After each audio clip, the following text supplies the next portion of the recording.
Welcome to Immediate Review and the 2020 Mystery Movie Bag. All right, let's grab our movie. Oh, wait, it's your draw. Is it? Yeah. Okay. Oh, there's so many. Okay. And today's movie is Dangerous Lies. Dangerous. Ooh, this is a bad one. Well, guys, if you want to know how we feel about this movie, go watch our Knives Out review. All right, we'll see you next time. Bye. Well, I don't know what you mean by that. Are you suggesting that this was some type of ripoff of another film? Yeah, most definitely. I say that is quite the allegation, sir. Are you prepared to present your case and evidence as to why this is true? I suppose so. Okay, so the first 10 minutes of this movie, I was blown away. I was like, the lighting is fucking incredible. Cinematography is like excellent. I agree. I thought it was on point. And I was just like, what the this is cool. Like there's tons of like purple. The lighting is like excellent. A husband and wife. The wife works at the restaurant, and the restaurant is robbed by a man with a gun, and then her husband Adam runs over. Katie's husband Adam runs over and knocks him out with a frying pan, which is what I would do, truth be told. You wouldn't use your firearm? No. Cut to 4 months later. She's no longer working at the diner. She's now a caregiver, and it's like an independent contracted caregiver for this guy named Leonard. Leonard, pot 6. Yep, and he is old and needs a caregiver, and she like handles his medication and stuff. There is some mighty hefty exposition lathered on to the screenplay. Yeah, I might add. And twice, because we have the first bit at the beginning, 4 months, where they have to explain who they are, and then they go 4 months later and they have to re-explain what's going on because we're in a completely new setting and context to our characters. Basically, they're poor. And Adam needs a fucking job. At the same time, I'm quite suspicious because I believe they had a multi-bedroom apartment with quite a spacious kitchen. Oh yeah, and he's got like a watch and like nice clothes. They're very good attire. I'm not so certain they're poor.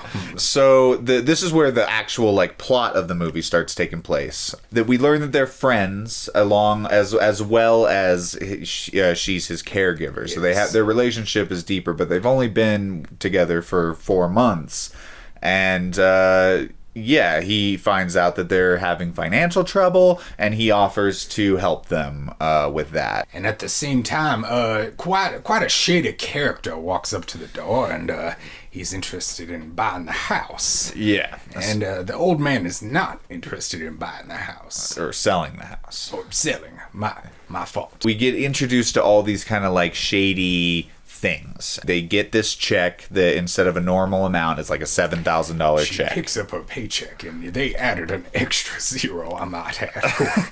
And this is after they've gotten Adam a job working for Leonard as like a gardener. Yes. Because the gardener has not been to work in quite some time. Yes. Which are suspicious circumstances that I think may be building towards some type of nefarious scheme. The next night after they have cashed this check, she goes there the next morning. She goes through the whole routine, finds Leonard. He's dead. Dun, dun, dun. And instead of calling the police, they just kind of hang out in the attic with his dead body. She calls Adam, and yes, they do not take the correct steps. They're like, should have informed someone like me. Yeah, they're touching everything in it. It's not a good. It like these guys are fucking stupid. They find a key and they decide to take that key. And they open a chest. And what is in that chest, Peter? $100,000. Oh, I say that is quite the sum of money. And so what do they decide to do? They decide to commit our first dangerous lie. Tax fraud. How riveting.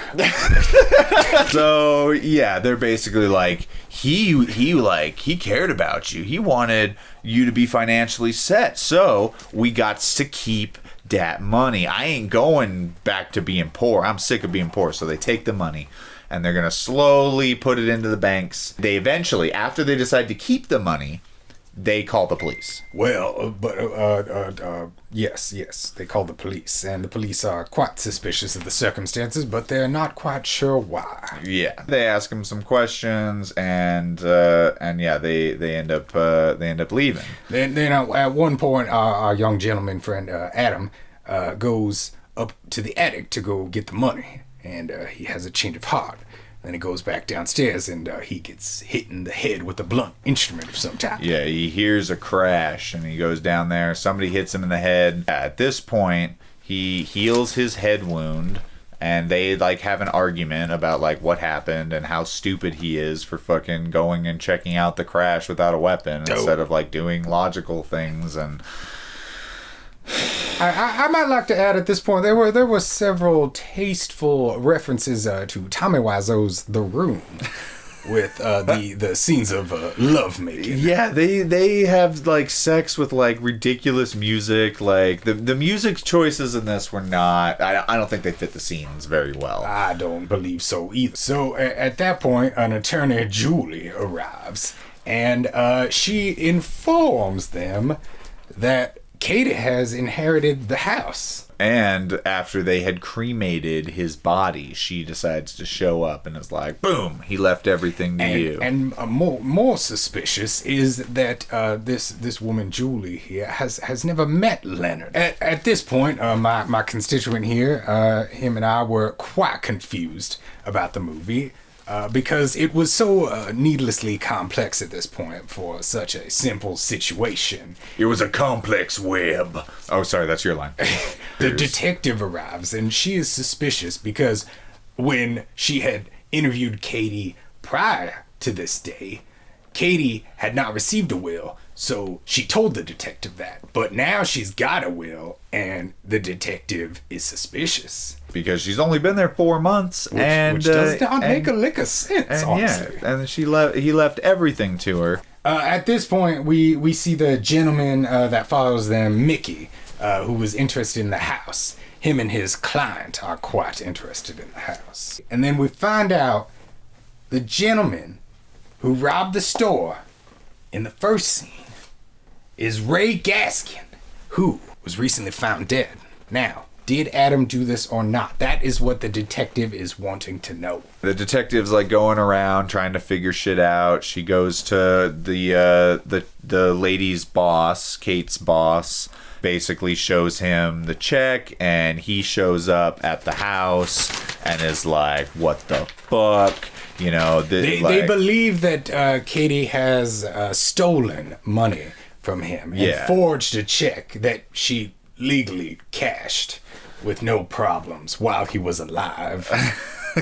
Okay. And they could easily go back and check other bank statements and see that she hadn't taken any extra from the checks. So it's like, it doesn't make any sense. Like the all of the suspicion at this point is like from them making bad decisions with the money that they found originally, and then now with just not being truthful about like what is going on. This is when Katie goes back up to the attic to investigate, and she finds the dead body of a man. We do not know who this man is, but we do know what diamonds look like. Yes, we do. And there are diamonds. Yep. So the web has yet another string. It's starting to look more like a donut and less like a apple fritter, if you will. Again, they decide not to call the police, and they go down and start having a little chat about the fact that they had diamonds, and they realize it might be the gardener's body. Yep, and that he was shot. The Adam checked the body. He was shot. Sorry to go over every plot point, but it is a whodunit of sorts, and all the plot points ebb and flow into a conclusion that we must analyze, and we don't feel we could properly do so unless we read off everything. So here we are. Caregiver comes to Katie's home and says, Katie, why have you been embezzling money? And instead of calmly telling her boss the truth, she shoves him and goes, I can't talk about it right now. This isn't a good time. Now, just shuts the door, and he's like, "This isn't over." Now, this would put you to the tippy top of my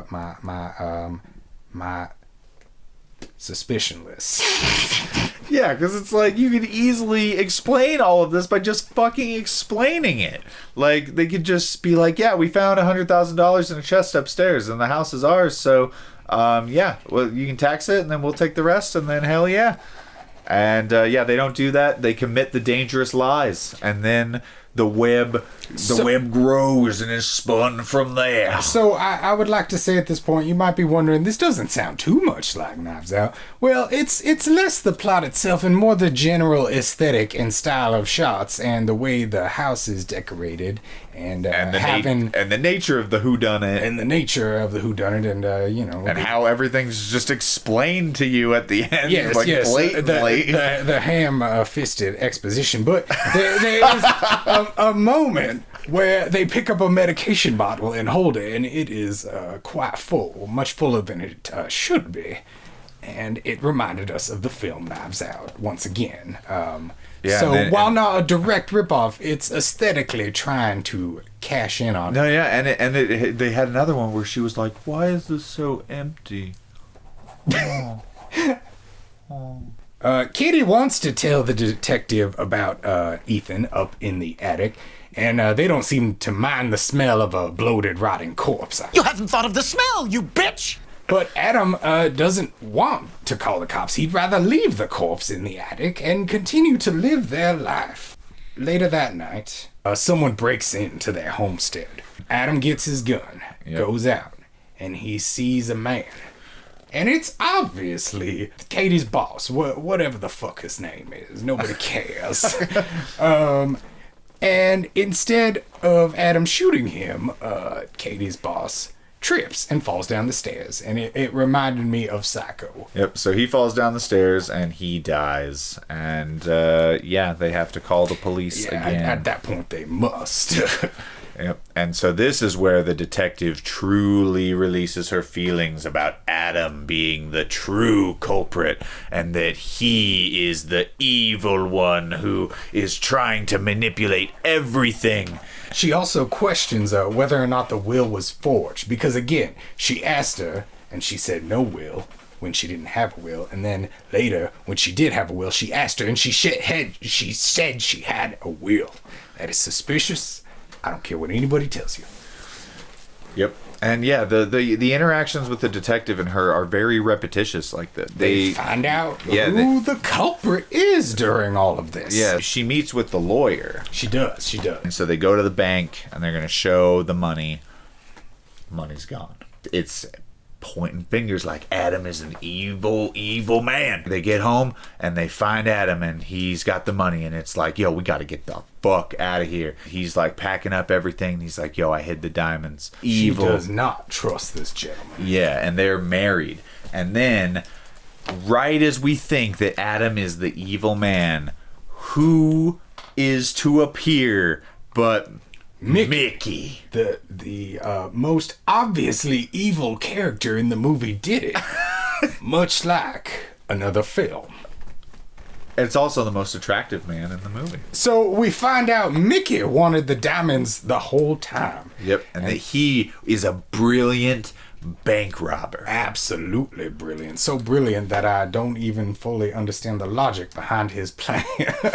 What is his plan, Peter? Detail it. He robs a bank, okay, but how he robs it is he's like savvies his way in like Captain Jack Sparrow, right? And then they said he like surprise judos the fucking guard, and he takes the guard down, and then 60 seconds later he walks out with $3 million of fucking straight Colombian diamonds, right? And so he had an accomplice, right? And so he gets the diamonds to his accomplice. The accomplice has been working for the old man Leonard, okay? Leonard doesn't know that this guy's a fucking criminal, and he's been fucking handing him checks this whole time for gardening. But he hasn't been cashing the checks because he can't leave a fucking paper trail back to Leonard, because that would tell the cops there was a reason to search that house for the diamonds. So he decides to hide in the house and live there for something like 2 years or something like that, constantly fucking just hiding in the house with the fucking diamonds. And the guy, he's sneaking into the house trying to find the diamonds, and they had a falling out, you see? So they're trying to fucking hide the diamonds for each other. But then Mickey kills the other guy and puts his body up there, but couldn't find the diamonds. And so he bled out up in there with the diamonds, couldn't find his body or where he went or anything like that. And then he had to kill Leonard so that he could search the house freely. But it turned out that the girl was there a lot, and that's why Adam got hit in the head when he fucking went to do the thing that we talked about earlier, when he checked the thing, like, and that's why Leonard always heard footsteps in the house. It's all a fucking conspiracy. In all my years of detecting, never have I encountered such a boring and uninterested case.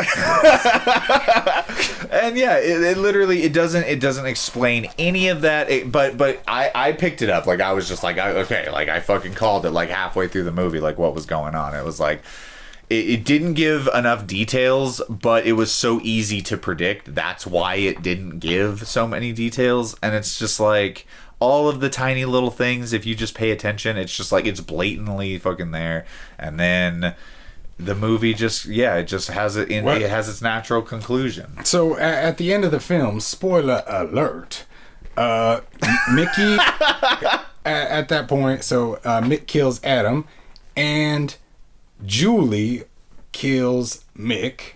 Julie, the lawyer we met once, comes into the house, thank God, at the right time, and she kills Mick. Well, she's like, we gotta find the diamonds. It's the only way to corroborate your story. She explains who he is and is like, yeah, this is what's going on. I tracked him down. I had his case and whatnot, and like, here's all the information. Exposition to you, just like Rian Johnson would want. It was quite fascinating. She's like, oh, I didn't tell you how much the diamonds were worth. And she was like, oops. She's got the gun now. And so she's like, we got to find the diamonds. And she's like, well, I don't know where the diamonds are. And then the detective shows up, and the detective is like, you need to show me your fucking hands. And she's like, well, I'm representing this woman. She's like, show me your hands. They do the gunfight, and yeah, the cop wins. Surprise, surprise. 4 months later again. Yeah, 4 months later again. And the police officer comes up and talks to our now pregnant Kate. Yes, Katie. yes. Katie is now preggers with Adam's offspring. Yeah. And yes, she's about to raise a child alone in the house because she's pregnant. Yeah, yes, she got pregnant and therefore will push a baby out like that. Then, as it cuts away from the pregnant woman, we pan and the sprinklers are sprinkling. And as they're sprinkling, they move away some of the soil next to a tree. And in that soil are the diamonds, which Adam put there. Yep. Before he died, he put them there. And how interesting. Yep.